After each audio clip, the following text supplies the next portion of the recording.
Good morning, students. Myself, Dr. Anil Gokhru, Associate Professor of Mathematics, SPC government college Ajmer. कल हमने हमारे previous lecture में differential equation के, जिसमें हम इंट्रोडक्टरी पार्ट अभी पढ़ रहे हैं, जिसमें हमने डिस्कस किया था types of solution, particular solution, general solution और सिंगुलर सॉल्यूशन। और उसके बाद हमने डिस्कस किया था फॉर्मेशन ऑफ डिफरेंशियल इक्वेशन, यानी अवकल समीकरण का निर्माण कैसे किया जाता है, कैसे होता है। आज के इस लेक्चर में हम जो हमने कल तक या इससे प्रीवियस लेक्चर में आपको बताया था, उस पे डिपेंडेंट कुछ एग्जांपल्स को या कुछ प्रॉब्लम्स को हम यहाँ डिस्कस करने जा रहे हैं। तो इस कड़ी में सबसे पहले एक एग्जांपल मैं लेता हूँ। क्वेश्चन, फॉर्म ए डिफरेंशियल इक्वेशन। मुझे डिफरेंशियल इक्वेशन का निर्माण करना है। Form the differential equation of the following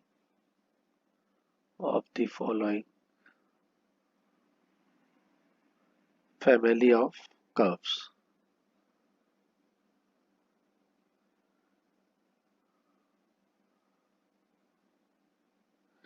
अब ये क्या दिया हुआ है, y equal to a e raised to the power 2x plus b e raised to the power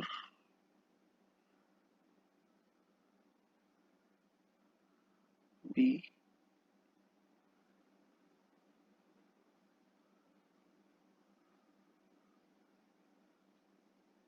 e raised to the power minus twice of x।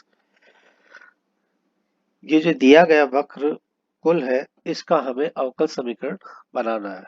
Form the differential equation of the following family of curves. तो ये एक तरीके से जो यहाँ लिखी हुई चीज है, ये हमारे पास उस अवकल समीकरण का सॉल्यूशन है, यानी इस हल से हमें अवकल समीकरण का निर्माण करना है। तो सबसे पहले तो ये चीज क्लियर होगी कि हमें इसमें करना क्या है। अब हमने जो कल डिस्कस किया था, उसमें हमने आपको बताया था कि डिफरेंशियल इक्वेशन जैसे मैंने लिखी थी f of x y and a। तो यहाँ पर मैंने लिखा था दिस इज इक्वल टू 0।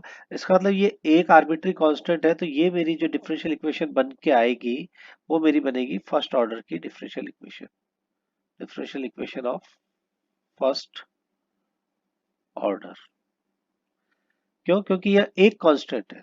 अगर मैंने यही डिफरेंशियल इक्वेशन इस रूप में लिख दी होती एक्स वाई ए कॉमा बी, ए और बी जो है यहाँ दो आर्बिट्री कांस्टेंट हो गए, तो यहाँ सेकंड ऑर्डर की डिफरेंशियल इक्वेशन बनेगी। सेकंड ऑर्डर की डिफरेंशियल इक्वेशन का मतलब है जो हमने फर्स्ट लेक्चर में डिस्कस किया था, order of a differential equation and degree of differential equation. तो ये जो डिफरेंशियल इक्वेशन होगी, ये तो d Y by D x के बाद जो भी आपके पास सारी टर्म, लेकिन इसमें जो डिफरेंशियल इक्वेशन होगी वो होगी d two Y by D x square plus जो भी आएगा, यानी ये सेकेंड ऑर्डर से स्टार्ट होगी आपकी डिफरेंशियल इक्वेशन। तो अब हमारी ओरिजिनली क्या थी equation, y equal to a e raise to the power 2x। मैं वापस से यहाँ लिख देता हूँ, y a e raise to the power 2x plus b e raise to the power minus का 2x। ठीक है, ये उस वक्रकुल दिया हुआ है जिसकी हमें अवकल समीकरण प्राप्त करनी है, जहां पर where a and b are arbitrary constant, यानी यहाँ पर a और b जो है वो स्वेच्छ अचर है हमारे पास। तो अब हम इससे कैसे इसका निर्माण करेंगे, तो मैं इसको इक्वेशन नंबर 1 दे देता हूँ। अब हम यहाँ पर करते हैं differentiate with respect to x, differentiating equation 1 with respect to x, डिफरेंशिएटिंग 1 with respect to x, with respect to x। चलिए, अगर हम इसे डिफरेंशिएट करेंगे तो हमारे पास क्या आ जाएगा, this is d Y by D x. पहले तो ध्यान रखना जितने कांस्टेंट है उतना हमें डिफरेंशिएट करना है, लेकिन कभी कभी क्या होता है कि एक या दो बार डिफरेंशियल करने से हमारे पास उसमें सब्सटीट्यूट करने से भी एलिमिनेट हो जाते हैं ए और बी, क्योंकि फाइनली हमें करना क्या होगा कि इस में से हमें ए और बी को एलिमिनेट करना होगा। ठीक है, तो मैं जब इसको पहली बार डिफरेंशिएट कर रहा हूँ विद रिस्पेक्ट टू एक्स, तो यहाँ पर क्या आ जाएगा, E raise to the power 2x का तो 2 बाहर आ जाएगा, ए आपका कांस्टेंट एज सच रहेगा, और E raise to the power 2x का डिफरेंशियल ही हो जाएगा। सिमिलरली यहाँ पर माइनस का 2 बाहर आएगा तो -2b e raise to the power minus का 2x। ये डिफरेंशियल हो गया आपका पहली इक्वेशन का। इसको इक्वेशन नंबर मैं 2 कह देता हूँ। ठीक, अब वापस से हम एक बार और डिफरेंशियल करते हैं इक्वेशन नंबर 2 का ही। तो डिफरेंशिएटिंग इक्वेशन 2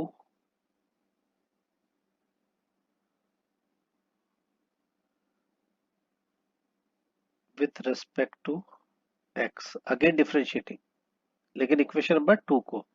तो अब इक्वेशन नंबर 2 को मैं डिफरेंशिएट कर रहा हूं। तो यहां पर मेरे पास क्या हो जाएगा, d2y by D x square equal to, ये आपका हो गया 2 और 2 4, 2 तो पहले का ही था, 2 एक बार और आ जाएगा, E raise to the power 2x का डिफरेंशियल करेंगे तो ये माइनस माइनस का प्लस हो जाएगा और ये 2 2 जा 4 हो जाएगा, b e raise to the power minus का 2x। This is equation number 3। अब हम इक्वेशन 1 2 3 से a और b को एलिमिनेट करते हैं। तो यहां से अगर मैं सपोज कीजिए इस इक्वेशन को मैं 4 अगर कॉमन ले लूं तो ये मेरे पास क्या हो जाएगा, a e raise to the power 2x plus b e raise to the power minus का 2x, और ये आपके पास है d2y by D x square. Equation number 3 है। लेकिन अब आप देखिए इक्वेशन नंबर 1 मेरे पास क्या थी, ये रही। इक्वेशन नंबर 1 जो है वो मेरे पास है ये y equal to a e raise to the power 2x plus b e raise to the power minus 2x। इसको मैं अभी जो हमने इक्वेशन बनाई है उसमें अगर इसको यहाँ सब्सटीट्यूट कर देता हूं तो ये वैल्यू किसकी हो गई, y की। ये y की है, इसका मतलब मैं इसको लिख सकता हूँ, ये और भी मेरे अपने आप एलिमिनेट हो गए पहली वाली इक्वेशन से। This is equal to 4 times of y। This is the required solution. ये सेकंड ऑर्डर की डिफरेंशियल इक्वेशन बन गई, d2y by D x square 4y, ये हमारे पास आ गई रिक्वायर्ड सॉल्यूशन। अब हम इसको अगर सॉल्व करें, अब इसको मैं वापस बताता हूँ, इस डिफरेंशियल इक्वेशन से ही हमारे पास वो सॉल्यूशन कैसा आएगा। चलिए इसको सॉल्व करते हैं हम। d2y by D x square को मैं ये लिख सकता हूँ डी स्क्वायर वाई, इसको -4y इक्वल टू 0 लिख सकते हैं। इस इक्वेशन को इधर ले आए, यहाँ d जो है वो मेरा है d बाई डी एक्स। ठीक है, तो d2y by D x square को मैं ऑपरेटर के रूप में लिख सकता हूँ d2y। ओके, तो अब यहाँ से कांस्टेंट कोएफिशिएंट आप 12th में पढ़े हुए हो, थोड़ा सा आइडिया मैं दे देता हूँ क्योंकि आगे तो पूरा चैप्टर ही है, हमें पढ़ना ही है। This is equal to 0। ये हमारे पास क्या हो गई, ऑक्सिलरी इक्वेशन हो गई। ऑक्सिलरी इक्वेशन हो गई तो इसको कैसे लिखेंगे, m square minus 4 equal to 0। अब इसको हम सॉल्व कर लेते हैं। एम के हमारे पास दो वैल्यू आ जाएगी, m equal to plus minus 2, इसके जो रूट्स आएंगे वो हमारे पास क्या आ जाएगा, m equal to e raise to the power, sorry, m equal to plus minus का 2, प्लस माइनस 2, क्योंकि आ जाएगा एम स्क्वायर इक्वल टू 4। ठीक है, तो ये आपके पास कितना आ जाएगा, m equal to under root है ना, अंडर रूट का आ जाएगा प्लस माइनस 2। तो ये इसका सॉल्यूशन हो जाएगा। y equal to complementary solution होगा, y इक्वल टू C1 की जगह हमने a लिया है, कोई बात नहीं, e raise to the power पहले वाले को इधर लिख दूं, या C2 e raise to the power minus 2x। और अगर a और b में लिखना है तो मैं a raise to the power minus का 2x plus b e raise to the power 2x। ये तो कांस्टेंट है, किसी को भी किसी के साथ मल्टीप्लाई कर लो, ये सॉल्यूशन भी सही है, ये भी सही है। तो ये सॉल्यूशन वो आ गया जो हमने ऊपर लिया था, ये वाला सॉल्यूशन, ये रहा सॉल्यूशन हमें यहाँ पर प्राप्त हो गया। यानी ये जो हमने डिफरेंशियल इक्वेशन निकाली है इसकी, ये हमारे पास सही है, ये वाली इक्वेशन हमारे पास सही है। ठीक है, तो ऐसे इक्वेशन की फॉर्मेशन होती है। ये तो वो था जब आपको सॉल्यूशन दिया था और आपने इक्वेशन बनाई थी। अब हम देखते हैं कोई ऐसा क्वेश्चन जिसमें डिफरेंशियल इक्वेशन आती है। चलिए ये क्वेश्चन बड़ा अच्छा है, इसको डिस्कस कर लेते हैं।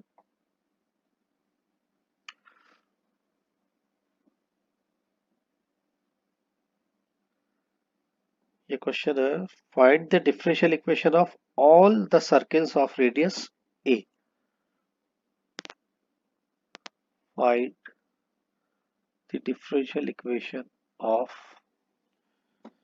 all the circles of radius a, यानी ए त्रिज्या वाले सभी वृत्तों का अवकल समीकरण ज्ञात करना है। Find the differential equation of all the circle of radius A. A त्रिज्या के जो भी हमारे पास वृत्त है उनके अवकल समीकरण हमें ज्ञात करना है। तो अब इसको स्टार्ट करने से पहले हमारे को थोड़ी सी ज्योमेट्री आनी चाहिए। यानी ए त्रिज्या वाले वृत्त का समीकरण किस प्रकार लिखा जाता है? तो हमें वृत्त का समीकरण तो पता ही है, x square plus y square equal to A square अगर रेडियस है। लेकिन वो जब है जब उसके कोऑर्डिनेट्स जो है वो ओरिजिन पे हो। अगर मैं यहाँ लिखता हूँ एक्स माइनस, सपोज कीजिए एच इसका एक कोऑर्डिनेट है, प्लस वाई माइनस के, एच और के इसके निर्देशांक हो जाएंगे, and this is radius A square. ये हमारे पास सीधा सीधा सर्किल की इक्वेशन है। ये स्क्वायर है, इसको जेड मत मानना, स्क्वायर स्क्वायर है स्क्वायर, एक्स माइनस एच का whole square plus y minus k का whole square equal to A square, where H and k जो है वो हमारे पास वृत्त के केंद्र के निर्देशांक है। ठीक है, और both are, where H and K both are arbitrary constant also, जो कि अचर स्वेच अचर भी है। तो अब हम इस इक्वेशन को नामकरण कर दें। इसका नामकरण किया है मैंने इक्वेशन नंबर 1। यहाँ ध्यान रखो कि ये फिर से दो कांस्टेंट आ रहे हैं, इसका मतलब हमें दो बार इस इक्वेशन को डिफरेंशिएट करना पड़ेगा। तो फर्स्ट मैं करता हूं इक्वेशन 1 को with respect to x, differentiate 1 with respect to x. With respect to x करेंगे तो हमारे पास क्या आ जाएगा? इसको एक्स के सापेक्ष अगर करता हूं तो ये हो जाएगा 2x माइनस एच इसकी पावर 1, और x का हो गया 1। ठीक है, और इसको करूंगा तो ये हो जाएगा 2y माइनस के, और y का हो जाएगा dy बाई dx। और इधर आप करोगे तो जीरो हो जाएगा क्योंकि रेडियस आपके पास है कांस्टेंट।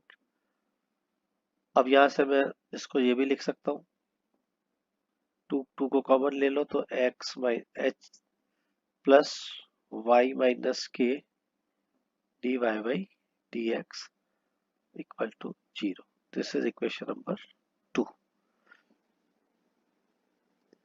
अब इक्वेशन नंबर 2 को अगेन डिफरेंशिएट करता हूं विद रिस्पेक्ट टू एक्स, जैसा भी मैंने ऊपर बताया था।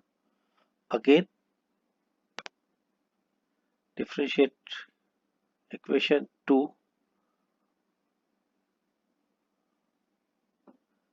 With respect to x.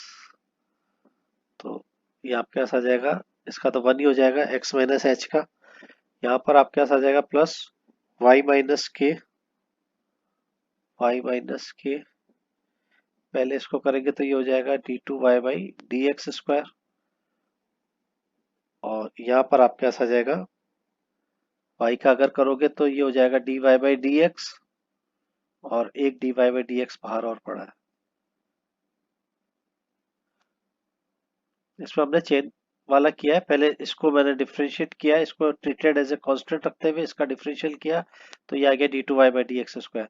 अब इसको मैंने कांस्टेंट रखा और इसका जब किया तो ये मेरे पास यहाँ पर ही आ गया। ठीक है, तो अब हम इसको सॉल्व करते हैं। ये मेरे पास आ जाएगा 1 plus y minus k d2y by D x square,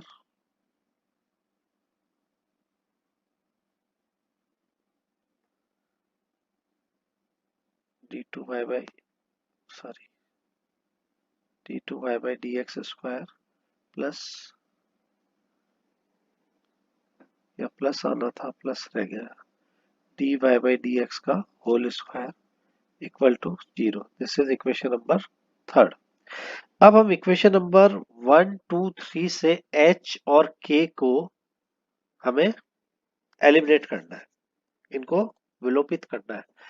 तो हम देखते हैं इक्वेशन नंबर थर्ड से मैं डायरेक्टली इसको ये लिख सकता हूं क्या,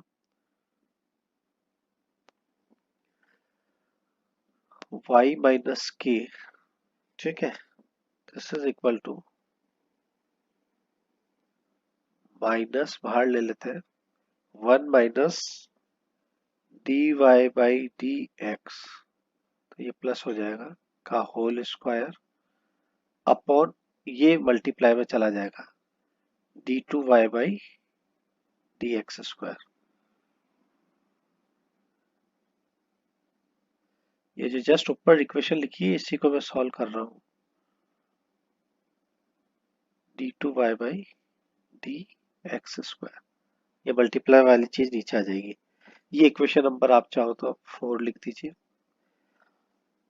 अब ये जो हमने निकाली है वैल्यू, इस वैल्यू को हम इक्वेशन नंबर 2 में सब्स्टिट्यूट कर देते हैं। इक्वेशन नंबर 2 क्या थी, वहां पर इसकी वैल्यू को सब्स्टिट्यूट कर देते हैं y माइनस के की वैल्यू को।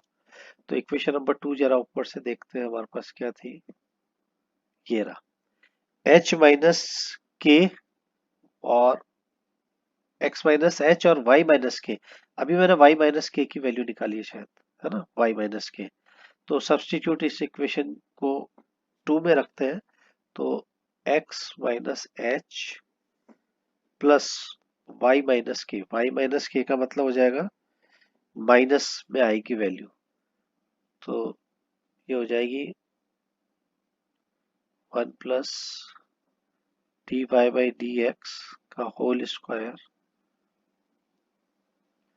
Upon D two Y by D x square equal to 0। अब मैं इसको फिर से सॉल्व करता हूँ, तो ये माइनस प्लस माइनस बन जाएगा, तो इसको मैं डायरेक्टली उधर ले जाता हूँ।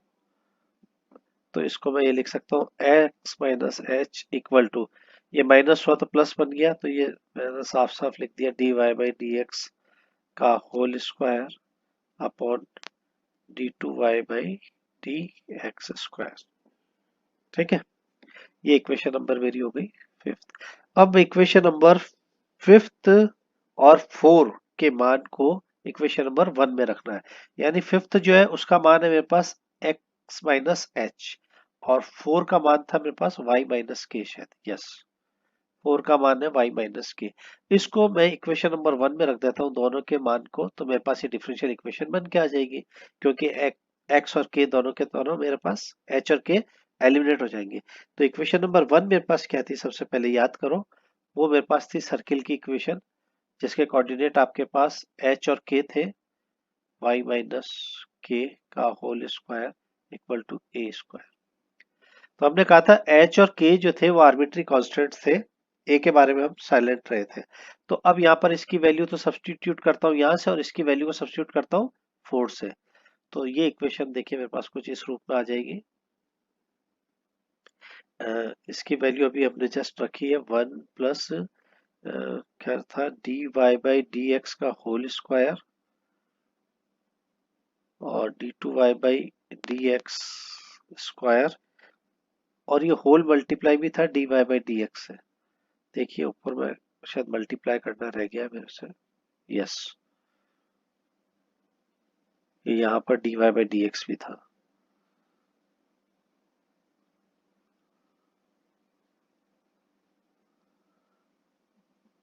D Y by D X equal to 0। ठीक है, ये D Y by D X आ गया, इसकी वैल्यू आ गई। इसको इसका होल स्क्वायर है ना, तो इसका होल स्क्वायर बना लेंगे अपन, इस पूरे का होल स्क्वायर, और y माइनस के का जो है उसको अगर हम सॉल्व करते हैं तो वो था आपके पास प्लस, तो ये माइनस में है तो माइनस माइनस फिर से प्लस ही हो जाएगा, और ये आपके पास आ जाएगा 1 plus D Y by D x का whole square upon D Y D two Y by D x का होल स्क्वायर का whole square equal to A square. ये इक्वेशन नंबर 1 में मैंने सब्स्टिट्यूट कर दी इसकी वैल्यू को। ठीक है, अब हम इसमें से इसको सॉल्व कर लेते हैं।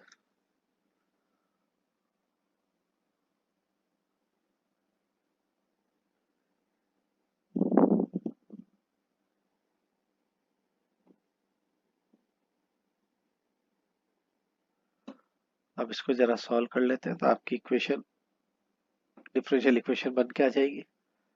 d2y by D x square के होल स्क्वायर को उधर हम क्रॉस मल्टीप्लाई में ले जाते हैं तो वो आ जाएगा ए स्क्वायर, और ये d2y by D x square का होल स्क्वायर है तो ये क्या आ जाएगा, d2y by D x square का होल स्क्वायर, और इधर जो टर्म है वो रह जाएगी 1 plus D Y by D x का अंदर होल स्क्वायर था और ये शायद क्यूब में आ जाएगी। इसको सॉल्व करके देख लेना, ये आपके पास डिफरेंशियल इक्वेशन आनी चाहिए। ठीक है, तो इस टाइप से हमें इनको सॉल्व करना है। अब हमारा जो नेक्स्ट लेक्चर होगा वो हमारे चैप्टर नंबर 2 पे है, और वो चैप्टर आपके पास है differential equation of first order and first degree. प्रथम कोटि तथा प्रथम घात की अवकल समीकरण को हम सॉल्व करेंगे, और उसके लिए काफी मेथड्स हैं, उन सबको हम हमारे नेक्स्ट लेक्चर में डिस्कस करेंगे। Thank you.